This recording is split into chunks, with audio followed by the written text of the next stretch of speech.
Hey guys, Blake here with another video, and we're going to have a crack at doing a little bit of DIY today. Be prepared. I actually only ever bought a drill a couple years ago, so this isn't the king of DIY, but we're going to give it a go. Let's jump straight into the video.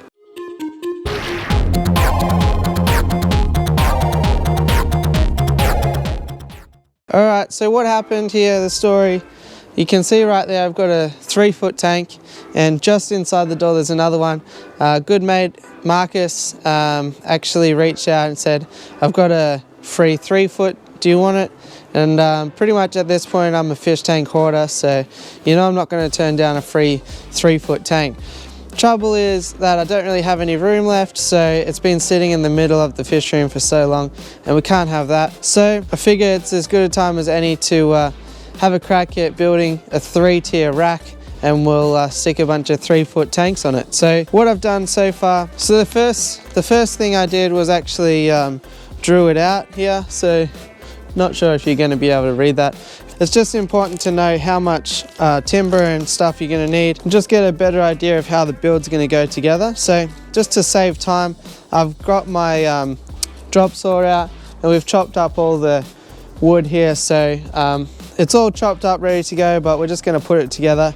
And it's worth noting as well, this isn't my design, of course. We are going with the king of DIY design. Really like how there's sort of that bracing factor, and you know, he's built many of them before, so who are we to reinvent the wheel? But the purpose of this video is not to show you the same thing over and over again, but to show you that any skill level of DIY knowledge or prowess can do this just with enough research and a couple of tools. So what I've got here, we've got our drill and a drill bit, which we're going to use a bit later. We've got 100 screws here, wood screws. We've got a tape measure, important, and we've got some clamps. These ones here are pretty nifty. They're actually in a square, so we can make sure that we have nice square lines on our stand and it's not going to be all rickety, which is important because we don't want it to fall over. So what we're going to do first is just assemble the areas for the tanks to sit on, and for that I've got these pieces here. So I've got 2 pieces for basically the width of the tank, and then I just decided we're going to go with 4 center braces, which is probably overkill. They're going to run like this inside the rails though, just like that. And the other important thing we need to consider is basically the way this stand is going to work. We're going to have the uprights inside here, so we need to make sure that we don't put any of the bracing right to the edge. We just basically want to leave enough room so that we can drill into this once they're all assembled. Good thing is that because it's all cut from the same wood, by the way, this is 90 by 45 MGP10, we can easily just use an offcut as a guide. It's a lot more manageable. So to do this, I'm just going to get my quick release clamp here. You could also just measure it out and just draw on it, but we're going to just do it this way today for convenience. Okay, so to get started, this is what I've gone and done here. So I've just got 2 offcuts of the 90 by 45 clamped here, so I know that the uprights will be able to fit. And then I've just got the 2 rails here clamped as well, and this is the horizontal section. Then I've just used a square here to make sure that the stand is going to be square, because that's important. We don't want a skewed stand or anything like that. Now it's just a matter of basically pre-drilling the holes so we don't split the wood, which I'm going to do with this drill bit here, and then we're just going to screw some screws straight into the side. And it's just a matter of repeating the same process on the other end. It probably would be smarter to work from one side across, but like to make sure that the middle sections will fit in, but I know that I cut them all the same length. Some other things to consider here, you want basically the same height to go from here to here. We will be putting some plywood on the top, but still the least amount of sort of raised sections you create, the better. And it started to rain now, so we've got to pack it all up and try again another time. Hey guys, obviously it's dark now, so it was raining on and off all day. It didn't stop the progress, but it did stop me putting the camera outside. So pretty much what I've done is just gone ahead and made some frames. So this here is basically the width of the 3-foot tanks plus 90 centimeters each side, and that's because we're going to use some long pieces as sort of guides. And so this is what I've basically done, just made sure that these are all square in here and that it's all sort of square. You don't want any sort of deflection amongst the stand. So I've just gone ahead and made 3 of these frames up, and the next step here is I've got some of this 12mm plywood, and what I'll do is I just basically stick that on top. Luckily the width is exactly the size of my frame. I just basically line it up. Obviously it is a bit long on that side, we'll address that in a minute. And I've just been getting six screws and basically attaching it to the top like so. The important thing with these is you want to make sure that the head of the screw is flush against the plywood, because if it does sit up a little bit then it poses a risk of cracking the tank.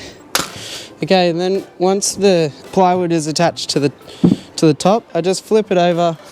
I've just got a multi-tool here. This is a plunge attachment here, and I just basically plunge it right down here below this brace. This is probably not the easiest way to do it. Probably would be easier to just measure it and cut across, but I guess I'm lazy, but I found this to be effective.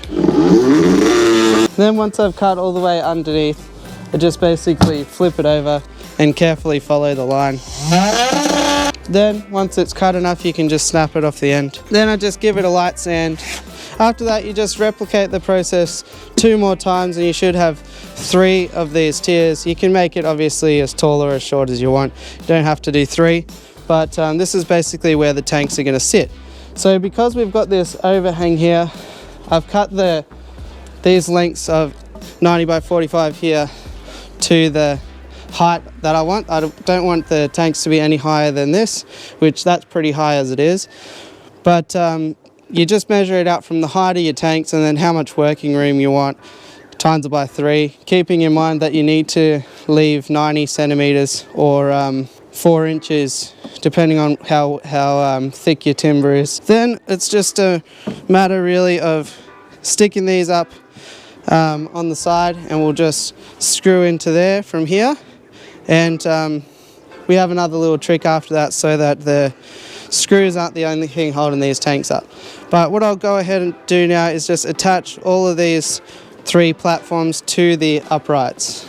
Okay guys, so we moved inside now. I've got 2 of my trusty helpers here because we had some heavy lifting to do. Are you helping me? No.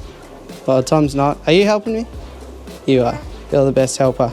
So this is pretty much where we got up to. I brought it inside mainly so that I didn't have to try and squeeze it past there, because it's actually super heavy when you put all this timber together. So attach the bottom here to the uprights, and then I just slide this piece in here, and that's because this is what's actually going to bear all of the weight. Is we're going to screw both of these into this guide post here, and you know, if the screws ever shear, well, luckily, you know, there'll be that piece of timber right there that will hold the strength and take it all the way to the floor.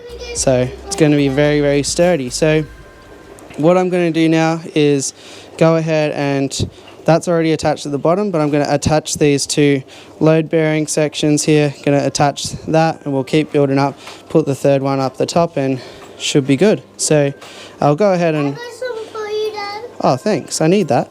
Thanks. We're going to just use these screws here, put it all together, and then I'll show you what the finished product looks like. Also, one thing that's really, really important at this phase is the floor doesn't need to be level, but what you want to do is have everything level relative to each other, because you think about this, say it's unlevel towards this way, so that you shim that up this side. Well, if that was level originally, then that's going to be out of level. So you want all 3 of the tiers to be exactly the same height from each other on all 4 corners. So that will also help to make sure there's no warping in amongst the shelf as well. So I'm going to be getting the level out and making sure that all sides are exactly the same shelf to shelf. Okay guys, so it's all finished now. It was surprisingly very easy to level. I guess it makes sense because all the bits of timber are the same size. So lights are going off. Because the lights just went off, we will finish it tomorrow, but the next job here is to move the saltwater tank because it's going to go there against that wall, because the other 3 foot is there, so it's not really, it's a bit of a tipping hazard to put it sort of in the middle of the room. Same story with that 3 foot there. So I don't want to put it there because I feel like every time I have the door open I'll be worried about it tipping, and same with that one there. So I think that's the best option there, and then we'll move the salt water over to here and I'll just have it next to me streaming and stuff, and should work okay there. So that's the job for tomorrow. First of all, we have to do one more thing to the tank, we have to do one more thing to the stand. That's going to be fairly simple, and then we'll drain the saltwater tank, move that out of the way, put the stand in place. It's going to be a lot of effort, but it'll be worth it in the end, I think. Pretty happy with how it came up. So super heavy duty and heavy, and should do the job. So I'm excited because here's the 3 foot that has been in the middle of the room the whole time. So the other thing I thought that would be good with this is, with this out of the way, we have more room here, so we could potentially bring in the 4x3 instead of the 4x2, but that's a big job in itself, so I don't know if I want to sign myself up for that much work just yet. But we'll check in tomorrow when we start to try and move this in place. Okay guys, so we're all finished. This is the old stand where the salt water used to be. As you can see, I did just move it right there because I thought it would be too much work, except we do have a bit of a problem. It turns out that I'm actually an idiot and it's not wide enough. So yeah, that's pretty much my thoughts exactly. They say measure twice, cut once, but you know, these things happen. So I can't actually fit 3 footers on here. However, I've got a couple of spare 2 footers. There's another one way over there. So I guess we'll just make it a 2 foot rack and have some storage, and we can put some of these cubes and things on there. So really annoying, but at least we know now that we can build these things. Oh, the other thing, so when I picked up the camera last, I hinted there was one more thing I had to do, and that's just I cut out some of these foam tiles to fit inside, because that's how what I sit the tanks on. So yeah, that was what I meant. I just used a Stanley knife or a box cutter and just cut it out to size. So yeah, there's a 3-tier rack, pretty simple to put together. Did it in sort of an afternoon and found it okay. Just anyone can do it, so long as you make sure that you measure it correctly and don't end up with a problem like that. So there you go guys, hopefully you liked this video. If you did, it would help me out to smash the like button, hit subscribe and ding the notification bell. Other than that, I'll catch you on the next one. Thanks for watching.